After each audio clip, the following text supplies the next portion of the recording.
Shalom saudara-saudara sekalian. Hari ini kita akan membahas firman Tuhan mengenai hasrat. Hasrat adalah keinginan yang kuat yang kadang mengendalikan keinginan kita sehingga kita masuk ke dalam pencobaan. Tapi sebelumnya mari kita berdoa terlebih dahulu. Tuhan Yesus, terima kasih untuk kasih setiamu yang begitu besar atas kami. Kami percaya Bapa bahwa pertolongan Allah ada di bagian kami. Dan kami percaya ketika kami merenungkan firman-Mu secara bersama-sama ini, Tuhan akan terus menolong dan memulihkan kami, juga memberikan kami kebenaran-Mu, sehingga kami dapat merasakan hadir-Mu lebih lagi dalam hidup kami. Tuhan Yesus pimpin pembacaan firman Tuhan pada hari ini. Dan kami percaya nama Tuhan dipermuliakan. Di dalam nama Tuhan Yesus. Haleluya. Amin. Kita akan membahas tentang hasrat. Dan dengan itu kita akan membaca firman Tuhan dari Yohanes 4 ayat 1 sampai 42. Tetapi kita akan membacanya hanya Yohanes pasal 4 ayat 13 sampai 14. Saya akan membacakannya untuk kita semua. Yohanes pasal 4 ayat 13 sampai 14 katakan, jawab Yesus kepadanya, barang siapa minum air ini, ia akan haus lagi. Tetapi barang siapa minum air yang akan kuberikan kepadanya, ia tidak akan haus untuk selama-lamanya. Sebaliknya, air yang akan kuberikan kepadanya akan menjadi mata air di dalam dirinya yang terus-menerus memancar sampai kepada hidup yang kekal.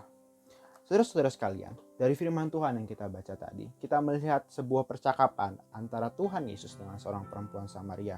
Setelah Tuhan Yesus mendengar bahwa orang-orang Farisi mengetahui bahwa Tuhan Yesus membaptis sebenarnya murid-muridnya. Murid-murid Tuhan Yesus membaptis orang-orang lebih banyak daripada yang Yohanes Pembaptis lakukan, maka ia menyingkir dari Yudea ke Galilea.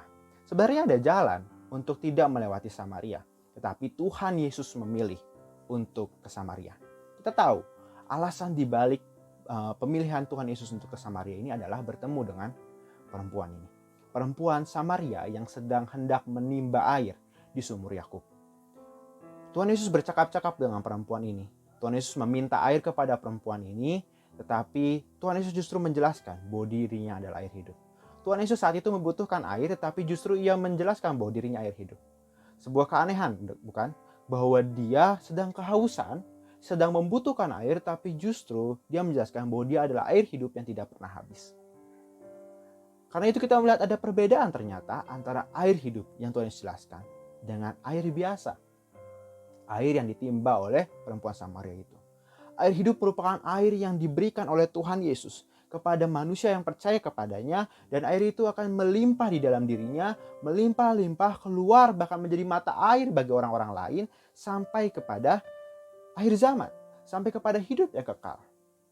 Sedangkan air biasa adalah air yang kita minum dan setelah itu kita menjadi haus lagi. Lalu mengapa Tuhan Yesus menyampaikan pesan mengenai air hidup ini kepada perempuan Samaria? Apa pentingnya bagi perempuan Samaria itu? Mari kita mengetahui bagaimana perempuan Samaria ini di mata Tuhan Yesus. Yang pertama, bahwa perempuan Samaria ini merupakan seorang pelaku poliandri dan kumpul kebo. Kumpul kebo adalah orang-orang yang tidur dengan bukan suaminya. Dan kita tahu percakapan Tuhan Yesus berujung pada pernyataan perempuan ini bahwa ia tidur dengan dia sedang mempunyai suami 5 dan bahkan yang tidur dengan dirinya sekarang bukanlah suaminya. Dan yang kedua, kita melihat bahwa perempuan ini merupakan seorang yang tertolak. Mengapa saya bisa bilang itu? Ada dua hal. Yang pertama, dia merupakan seorang Samaria. Anda tahu seorang Samaria merupakan seorang yang dikucilkan oleh orang-orang Israel. Mengapa? Karena seorang Samaria merupakan seorang yang hidupnya kawin campur dengan orang-orang asing. Kalau kita melihat di dalam kejadian lama, di dalam perjanjian lama, di situ kita melihat bahwa Israel terbagi dua, antara Israel Utara dan Israel Selatan. Israel Selatan dihuni oleh orang-orang Yahudi dan Israel Selatan dihuni oleh 10 suku lainnya. Israel Selatan orang Yahudi dengan suku Benyamin. Dan Israel Utara dikalahkan oleh Asyur dan tidak pernah kembali lagi ke Israel Utara. Sedangkan Israel Selatan, mereka direbut oleh bangsa Babel, tapi kemudian kembali lagi pada zaman Persia. Dan Israel Utara, tempat di mana Samaria berada, merupakan tempat pernikahan orang-orang Israel dengan orang-orang asing. Di sini berkumpul orang-orang campuran antara Israel dengan orang-orang asing. Hal itu merupakan sesuatu yang najis di dalam kitab Taurat. Dikatakan bahwa tidak boleh menikah dengan orang asing. orang yang tidak percaya kepada Tuhan. Tetapi itulah yang dilakukan oleh orang-orang Samaria. Maka Israel di sekitarnya menolak dia, menganggap bahwa orang Samaria merupakan seorang yang najis. Dan itulah mengapa alasan pertama bahwa dia seorang tertolak. Alasan kedua, dia mengambil air di sumur siang-siang. Mengapa ini penting? Mengapa ini menandakan bahwa dia tertolak? Karena adalah tidak wajar atau tidak lazim seorang perempuan mengambil air di sumur pada siang-siang. Pada zaman Israel, orang-orang lebih condong untuk mengambil air di pagi hari atau di sore hari. Tetapi justru yang dilakukan perempuan ini adalah di siang hari, di saat tidak ada orang sama sekali. Itulah alasan mengapa dia mengambil air di siang hari. Karena dia tidak ingin menemui orang-orang lain. Dia tertolak oleh orang-orang Samaria. Dia merasa bahwa dirinya tidak berharga. Karena tadi yang pertama, dia merupakan seorang poliandri dan kumpul-kumpul. Dan itulah justru yang menjadi pelampiasan dia. Dia semakin mencari kasih sayang dari seorang laki-laki. Hal ini merupakan hal yang wajar bagi kita pada saat-saat ini.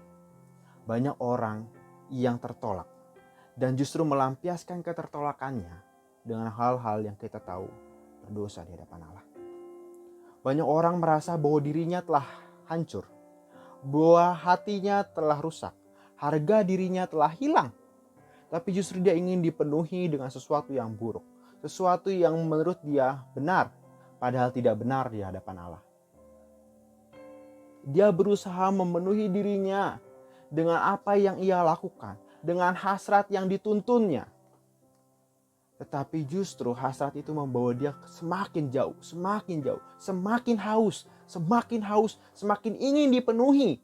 Dan melakukan yang lebih buruk lagi. Dia berpikir bahwa gelas yang dia punya diisi alkohol dengan penuh, maka itu adalah sesuatu yang ajaib. Tapi justru alkohol itu ternyata semakin lama semakin menguap dan hilang dengan cepat.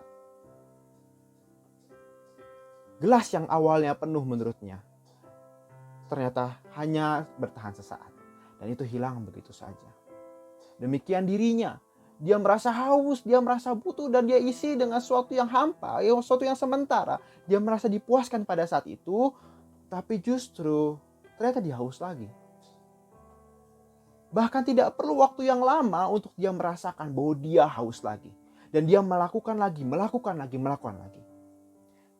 Kita tahu bahwa saat-saat ini, saat-saat corona, saat-saat di mana kita sendirian, merupakan saat-saat di mana hasrat itu semakin kuat.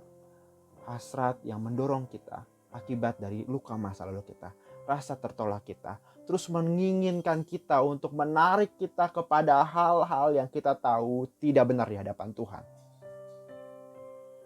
Hasrat seksual, hasrat emosi, untuk terus mengatakan kata-kata yang kasar, untuk terus melakukan hubungan-hubungan seksual, untuk terus menonton video porno. Itu yang terus menarik kita pada saat-saat ini. Dan ketika kita memenuhinya, bukan justru membebaskan kita, bukan justru menguatkan kita, tetapi justru itu semakin menarik kita lagi lebih dalam. Tuhan Yesus menawarkan dirinya kepada wanita itu. Dia menawarkan dirinya, air hidup itu.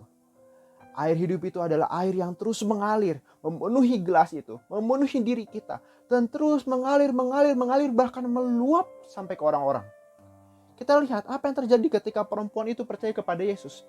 Ia membawa seluruh orang-orang Samaria percaya kepada Yesus. Air yang telah dia terima menjadi mata air bagi banyak orang. Air ini tidak sementara dan tidak merusak. Ketika kita mengikuti hasrat yang kita ingin penuhi, dia hanya sementara dan dia merusak. Justru Tuhan, dirinya sendiri melalui kematian di kayu salib telah menjadikan dirinya air hidup yang akan terus memuaskan kita. Ia tahu bahwa satu-satunya jawaban untuk memuaskan diri kita bukanlah ketika kita melakukan hasrat tersebut, tetapi justru dirinya yang dia berikan bagi kita. Mazmur 103 ayat 5 katakan, Dia yang memuaskan hasratmu dengan kebaikan, sehingga masa mudamu menjadi baru seperti burung raja wali. hasrat yang kamu punya sekarang, hasrat yang sedang merongrong dirimu sekarang, hasrat yang sedang menarikmu sekarang, tidak bisa dipuaskan dengan segala kebaikan ataupun segala keburukan yang kamu buat. Hasrat di dalam dirimu itu hanya bisa dipenuhi oleh Yesus. Identitas dirimu yang telah rusak hanya bisa dipenuhi oleh Yesus. Identitas dirimu yang telah membuat kamu selama ini tidak percaya diri, tidak utuh, merasa sendirian, merasa depresi, merasa kurangan kasih sayang, merasa tidak aman, hanya bisa dipenuhi oleh Yesus. Maukah kamu pada hari ini menerima Dia, Sang Air Hidup itu? Maka Mazmur 103 ayat 5 katakan, Dia memuaskan hasratmu dengan kebaikan, sehingga masa mudamu seperti burung Raja Wali. Dia terbang tinggi, melintasi segala badai, melintasi segala rintangan. Asal penuhi Dia di dalam hatimu. Jangan biarkan hasratmu menguasai kamu, tapi biarkan Dia memenuhi kamu, memenuhi kamu, memenuhi kamu. Saya yakin kita semua dalam kondisi belajar. Saya masih belajar, Anda masih belajar. Perjuangan kita adalah saat kita mati baru kita selesai. Tapi kita percaya bahwa hasrat ini dapat dikalahkan Kristus. Demikian juga kita dapat mengalahkan hasrat ini. Karena Kristus ada di dalam kita. Kristus telah memenuhi kita dengan sesuatu yang baru, air hidup itu. Mari kita berdoa. Tuhan Yesus, hamba berdoa bagi setiap penonton acara ini. Hamba percaya Tuhan, bahwa Engkau Allah terus memenuhi mereka dengan air hidupmu. Dan biarkan Engkau Allah terus memenuhi dia, memenuhi hasratnya, dan memenuhi segala keinginannya. Maka kami percaya Tuhan, Kristus akan menolongmu. Kristus akan menolong mereka. Kristus akan menguatkan mereka dan mengalahkan bersama-sama dengan Engkau segala rintangan, segala hasrat, segala pencobaan yang mereka alami. Kami percaya Tuhan, pertolongan daripada Allah Bapa, Allah Anak, Allah Roh Kudus menjadi bagian mereka sekarang sampai selama-lamanya. Di dalam nama Tuhan Yesus, hamba berdoa. Amin. Teman-teman, satu hal yang perlu kita ingat. Sebuah lagu yang mengatakan, ingat kasihnya, ingat kebaikannya. Dia memuaskan hasrat kita, dia puaskan hasrat kita.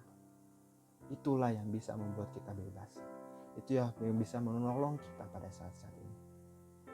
Mari datang kepadanya. Mari minta tolong kepada dia. Mari berseru kepada dia. Tuhan Yesus memberkati.